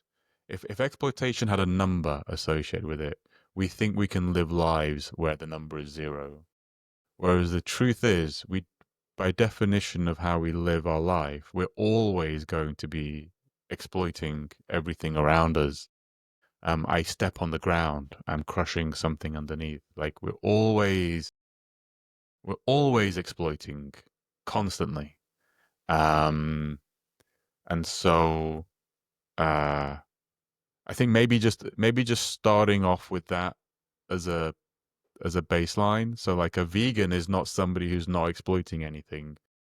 A vegan is just somebody who's perhaps exploiting something slightly less than a non-vegan. But a vegan that drives a combustion engine car and like it does, buys products that were built with like slave labor and like this and is also exploiting. Well, that's what I meant about like Yeah, it yeah, applies. It should, by extension, apply to follow everything. to Yeah, the human, like our interactions with humans as well. yeah. But I think for me, something that's landing here is the fact that we just accept the fact that we at no point is it reaching zero is possible Mm. unless you're dead. Yeah, The yeah, only good vegan is a dead vegan because like that's the only point where you'll reach zero exploitation of the world around you is when you're dead. As yeah, soon as you're born, you're exploiting. yeah. Um, Which brings us, maybe, yeah, sort of brings us to the just acknowledgement of the tragedy of life. That that is like part of life is that we're always making these judgments of as to what we do, and everything has an impact. Even even the plants. Like if I just leave my garden as it is, there are some plants that will like grow out and dominate other plants to the extent that those other plants die off because they get smothered and they don't get enough light and water and so on. And and that is kind of the nature of an ecosystem, is that there's this constant kind of flux um of needs and resources flowing between things, and there is a balance, but that balance is a sort of, it's like the edge of it's like the edge of chaos. It's sort of like there's some there's some tension and some friction, but it never gets to the point where everything collapses. And I think maybe maybe another word to bring in here, which you can Google while I'm talking, is compassion. I know the origin of compassion. Okay. Because and maybe the dictionary definition, I don't know what a dictionary definition is, it might not apply, but I would say that maybe the principle of non-exploitation is similar to the principle of compassion, and acknowledging, as you were just saying, that we never get to zero on the exploitation scale. Compassion, like living with the principle of compassion in your actions, Yeah, yeah, to me would suggest that what you're doing is you're having an awareness of the fact that some exploitation is inevitable, but you want to lessen it by trying to avoid where it's avoidable. Avoid mm. it. You're trying to sort of keep it, Or minimize it. minimize it Just to the always, level that's always like, okay, minimize I it. Yeah, I couldn't get it to zero, but I managed to avoid needless exploitation. Well, I'm gonna sound so intelligent right now because I know the Latin Yeah. derivation of compassion. It might be the Greek. I think it must be Latin. So Latin, I think it's the Latin derivation of compassion, which is com, which is together, and pati, which is suffering. So it's suffering together, Ah. which is interesting, isn't it? Yeah. Suffering together. Um, and that's maybe do you know, I actually prefer the word suffering to exploitation because it kind of makes more sense, Yeah. doesn't it? Like your life creates suffering in the world of every other bit of life on this planet. It creates suffering. Um, Suffering now, but let's not go there. It creates suffering in the life of everything around you, and just perhaps just accepting that. I think perhaps just that is like an acceptance that your life creates suffering. Um, oh God, I want to say love as well, but my God, that'll be interesting. Your life creates love Well, and I think suffering in the it's both. life So of around you. Yeah, it's not that like, yeah. oh, your life is so bad because there's just that sort You're of just shit. you're just Yeah. leaving a trail of suffering everywhere you go. But it's that there's both. You Well, as you go through your hey, life, you look, are like, do yeah, go on. well, like we started off this whole podcast episode by talking about our gardens and how we're pouring. The reason I was late was because I wanted to water my tomato plants because I love them. I want them to grow. I'm actually really worried about them. Some of them, to be honest with you, I planted them next to an ant's nest, and they're not doing too well. So I really wanted to try and water them just to make sure they've got the best chance possible to like defend against the ants. And so like I'm providing like love to these to the plants that are growing in my garden. I care about them. At the same time, I'm gonna eat the shit out of those tomatoes as soon as they arrive. In which case, actually, do you know what? That's probably not the worst thing because they probably want their fruit Well, to be eaten, if I more think anything. fruits are Yeah, kind of the interesting exception to that's everything in the true. sense Yeah, that yeah, the yeah, plant creates the fruit as this sort of beautiful yeah, gift to the animal world where it's like I give you a fruit and you spread my seeds and yeah, it's yeah. like a true win-win for So it's everybody. not so it's not suffering for the plant for me to pick its fruit Yeah. and to harvest it from that way. I provide it love. It's not suffering, but like so I suppose actually maybe that is as a positive aspect. Maybe that's if we look at it from that perspective. If we look at it from the suffering, I'm not exploiting a plant. Yeah, maybe that term is more interesting. Like it's giving to me its gifts, but an animal is kind of not. No animal really. I don't know if that's a really true statement, but like maybe bees are more like hive intelligence or something like that, and they don't feel like an individualistic aspect of. I don't know, Very but like hard there for us seems to to be know, isn't it? more. Very hard for us to know, yeah. But like understanding that because I was bringing it. So one of the things I always when in the climate space, kind of one of the things I remember I used to say, which is a little bit different to how other people used to talk. I used to start off my things with like everything you do emits carbon. Absolutely everything you do in life emits carbon. Like trying to think that you'll ever live a life which doesn't is a ridiculous thing to even contemplate. So our goal is just to minimize. Not just Yeah. minimize, but like I actually expressed it differently. I expressed for every gram of carbon we emit, we need to get the most value out of it as possible. So for each quantity of suffering that we extract from the world around us, which we will have to do, we must get the most amount of value out of that as possible. So if we are gonna eat a cow, there's nothing more I hate. I mean, if you're gonna kill an animal and eat it, at least do it properly and cook it well, and then eat all of it. You know? Yeah. Yeah. Yeah. No, I agree. I agree. That's yeah. I think it applies across the board, and it ties in with the with another concept, which is waste. Um, because I think one of the big problems of the way we live now that is kind of it's definitely not the root of the like sustainability problem, but it's somewhere down there is is just that we are living very wasteful lives, whether it is the way that we consume food or the way that we produce goods or the amount of energy we use or like whatever it is, we're consuming so much needlessly. Um, and I think the animal example is really clear in that because there is like you can get into a debate over like, oh, did you need a Bluetooth speaker? But with the animal example, it's like if you needed food and that animal has been killed for food, then like whether you agree with that or not, at that point, to not Yeah, put it to best use to feed people is yeah. wasteful. is wasteful. Yeah. I mean, look, this phone created suffering. I think I like this idea.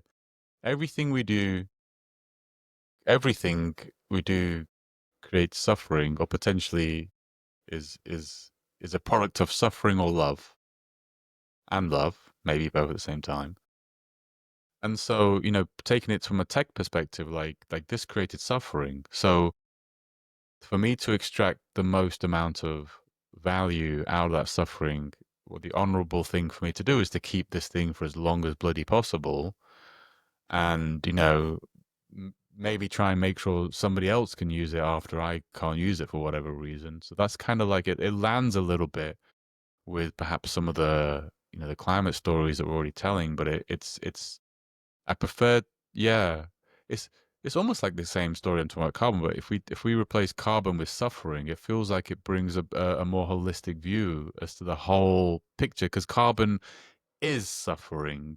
That's really what it is manifesting, and somewhere down the line, Yeah. whatever, in whatever way, it's like it's distributed I suffering. mean, carbon Yeah. CO2 in the way that it's normally meant in the sustainability world is suffering. I mean, there's a line there as well where the world's ecosystem, like naturally, produces CO2 and absorbs CO2. There's a whole carbon cycle that needs the production of CO2 to feed the absorption of CO2 and retain that balance. And so it's not even that like producing any CO2 is bad. Like we breathe out, and that's not necessarily creating suffering. It's actually creating life up to a point. It's just there's a threshold where once you cross the threshold, then it's too much. And I think a lot of things in life are like that, where it's like too much of a good thing. um, True, true. I see what you're saying. Yeah, it's not directly, it's very tangentially creating suffering. Very tangentially, yeah. Very tangentially creating suffering. But ultimately, but at the end of the day, I mean, the only reason we're talking about carbon isn't just because we abstractly care about the amount of carbon in the atmosphere. It's just because we suspect it's actually going to create suffering. We don't know how much. We're not 100% sure how much. We're not sure when. But there's also plenty of suffering happening right now from the literal creation of this Yeah, phone. exactly. And that's, I suppose, when we're talking like kind of what is sustainability and what is the stuff that we're talking about. I like this. I like this idea. Yeah, I Yeah, like this idea. Yeah, yeah, yeah. I think suffering is a good word, and I like what your definition or the origin of the word compassion, meaning suffering together, because yeah, exactly, shared suffering, because it kind of it acknowledges the tragedy of life, that there is this tension, um, and that we're all kind of in it together, and like we create some suffering, we also experience some suffering, and together what we really that's want to hope for is that we can bring the suffering down, and the if love is the opposite, yeah. the I don't know. I'm opposite, not then sure love is the opposite, no, but but anyway, whatever yeah, the yeah, opposite is, whether yeah, joy, yeah, fulfillment, whatever it might be, yeah, yeah, yeah, yeah. that we're bringing the suffering down and the positive sides of life up. Yeah. But it kind of speaks also to like other stuff that you've spoken about, like war. Like, why is war bad? Like, why is it? Because it creates suffering. Yeah. I mean, if it was just like a game of football, it wouldn't be suffering. It would just be, it'd be just it's suffering, Yeah. and Well, I that's mean, it why might still create suffering if like the losers of the game of football like lost their homes and But then, their land or but something. But it would be but it then would be a much lesser form of suffering. We'd be better off lesser form playing the of World yeah. Cup than fighting wars.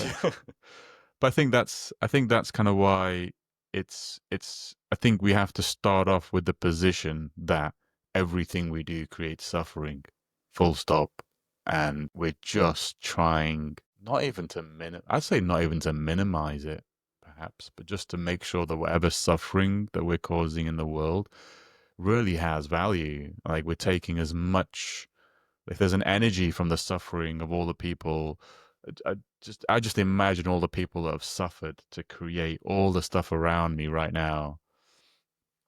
There's like an energy in that Yeah. that kind of comes to you. Yeah. And that's one of the things people talk about when they talk about, when you eat, like, especially when you eat meat that has been an animal that's suffered their entire life, that energy is in that food that you're consuming, and you're actually consuming that energy in that manner, in that kind of like that you feel that afterwards. It's Yeah. not. It's not. It's not. It's not just protein that you just poop out. It's like there's an energy system here as well. Yeah. Yeah. Absolutely. And in that, I mean, I think like the word value, just some nuance in there is that what I'm hearing you saying is you're using the word value in the sense of like things that really enrich life for a human or for another being, rather than value meaning like money on a balance sheet. Oh yeah, no, not Yeah, not money. But it's actually more abstractly than that. Like maybe a war is worthwhile if the value from the suffering that you get out of it is so great that you maybe the vegans go to war with the carnivores. And maybe there'll be a lot of suffering based off of that. But once you're finally rid of all the carnivores, then overall the value would have been worth it. yeah. But Oh, this that's is a kind of spicy like, one. oh, that's a spicy one. But I Yeah, do think, you but know, just thinking about it from that perspective, just thinking about it from that perspective, I think is a useful mental model for people to think, absolutely. because it's not a zero sum game. You're not trying in the whole world to like reduce the amount of suffering you're doing all the time. Because if you did something, and the value from creating that, for instance, I just this morning I'm doing ice baths that are just brutal, mate. Oh my god, they're brutal ice baths. They're 5 minutes with five head 5 minutes, plunges. and you got the chiller, five right? minutes You five got a chiller on I've your. got the chiller. I'm Yeah, shivering for like so long afterwards. That's suffering, but there's value at the end of it. And so you do the suffering because it has the value that's worthwhile. And I don't think we're quite there yet, but I think that's kind of where it's a balance of hmm. suffering and value. Well, I think Yeah. that's really interesting actually, because I think the ice bath is a perfect example of where that suffering, it does have a net benefit, and in that case you're doing it voluntarily. Sometimes there are things in life where you experience suffering, but actually later in It's life you look important. back and realize Yeah. that it did Yeah. still offer you a net benefit, even though you were very unhappy about it at the time. It somehow led Yeah. you to get somewhere All else growth. to grow, and All growth comes after all suffering. growth comes So from suffering. And I think one of the things that's wrong with our modern lives, and I mean wrong not in a critical way of anybody, but just it's kind of a side effect of our modern lives, is that we're constantly trying to lessen our own suffering, and that makes perfect sense. But then what happens is life becomes very flat, and we're not growing as much as we perhaps need to. We're not meeting our own need for personal inner growth. Um, or even just physical health, like the ice bath thing. Like part of the thing is it creates this stress that stimulates parts of the body that improve your health. But in nature, that stress would happen. It would just happen just because of living outdoors. And then, but we want to live in comfort, so we live inside, and we've got double glazing and central heating, and it's all very comfortable. But that comfort at some point becomes a stress. It sort of becomes a type of suffering in a different way. Like it's comfort on the one hand, but it's but eating, like, yeah, yeah, yeah, exactly, yeah. yeah.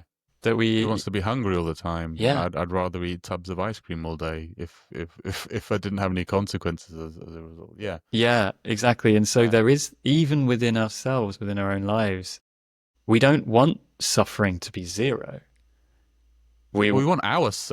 Well, Well, yes, you you're don't right. want your Yeah, zero yeah, yeah, suffering to be yeah, zero yeah, because you yeah, get yeah, an ice yeah. You bath in don't. the You get morning, because you get an ice. right? Yeah, yeah. No, but yeah, but I think so. So the fact that there's everywhere It's like not bad. It's not inherently bad. It's not inherently bad. It's almost an acceptance of Yeah, an acceptance. It's good. yeah. And There's I growth think, for you, but there's also growth for. I make my kids suffer, right? I make them suffer, and they hate it. But it's good for them, and there's growth at the end of it, right? So suffering is not always bad. It can have a lot of good growth yeah, at the end of anytime it. you push Yeah, yourself out of your comfort zone, which you're yeah, probably often doing, like with your kids, for example, you're trying to like edge them out of their own comfort zones, which is uncomfortable for them. But that's good for their own growth. And I think yeah, maybe it is, maybe suffering is just like carbon in the sense that there is like, just like there's a carbon cycle, there's a sort of a suffering cycle where there's just enough and it gets absorbed and it creates growth. yeah, And yeah, yeah, yeah, but yeah, then there's a point at which we cross a threshold and that suffering then becomes corrosive. And you know, for yeah, example, like war, yeah, it's sort of like, you know, we've gone out, we've overshot, and now it's just suffering for no reason. for no reason, and with Yeah, no, and it's not voluntary in the case of many of the people affected by it, and they're not necessarily growing from it in a majority of cases. I'm not saying they don't get any inner growth from it, but the net the net impact on their well, life is negative, not positive, is what I mean. well, if you looked at like if someone tried to do like the suffering maths Yeah. for a war, if someone tried to do the suffering maths for a war, which is, listen, we need to go to war for whatever reason, we need to go to war. This is the suffering that we will create. We're going to kill this many people get maimed, this many children are going to lose their parents, they're going to have to kill this many children, we're going to have to do this and this and this and this and this. And this is what we're going to get out of it. Like, you know, if someone did that suffering maths for a war and then presented it to people, I think, you know, I would be okay with people going, oh, yeah, that's worth it. Because it must be really bloody good what you're getting out of that for you to be worth that. But I think most people wouldn't accept most if you actually did the suffering maths. If you Even did the if you suffering added maths. in, even if you did like, okay, this was all the suffering, but actually through that suffering there was this growth. So, you know, we did all this war, but he lost all these people. But actually, these people grew up to be much more stronger characters, and like have, you know, if even you did that kind of spiritual maths of suffering, I still, you know, would the value like is the value? And I don't think from most of our wars, I don't think the answer is yes. Like I Yeah, can't I, think of I a single think one. I think if you Yeah, did the suffering maths on most wars, possibly all wars, you would have a significant net loss, maybe probably an extreme net loss. But I do think that I think there are people who think they've done that maths. Like I've heard people like people in like who've been in senior positions in government and things in interviews where I've heard them talking in a way where they sound as if in their own heads they haven't literally done the maths, but they think that it's justified because, and I think that's one of the, you can't ever do the maths. That's the problem. And yeah. I It's think just that an impossible set of there are variables. Yeah, some, well, maybe this is an important thing. There are some lines that maybe are like just hard lines that you can do the suffering maths, but at the end of the day, like, firstly, there's the question of consent. And like you and I might say, oh yeah, let's get in an ice bath. That'll be good for us, right?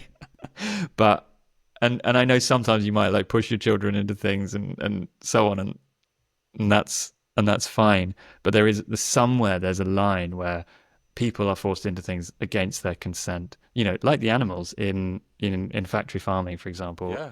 Animal Fight's farming. And I think, you know, like, you know, there's a reason why many religions, it's not just Christianity, have like some basic laws like thou shalt not kill, um, because there are some hard lines that I think once you cross them, you get into a very dangerous place, and and and I think that maths doesn't end at the end of that war. It goes on through generations and generations, and then it comes back round in another war, um, and it just like it keeps going because the trauma is so deep. I feel we've invented Buddhism. So the first principle of sustainability is Buddhism. Buddhism. Oh, we're kind of like, yeah, but there's more. Yeah, yeah, yeah. I'm gonna have to go soon as Yep, well. me too. That's But probably a good yeah, place to yeah. wrap up, but this has been fascinating. It's been really fascinating. Yeah. Should just end it there. Yeah, yeah, I think so. Let's end it there. Okay, I'll press stop. That was really interesting.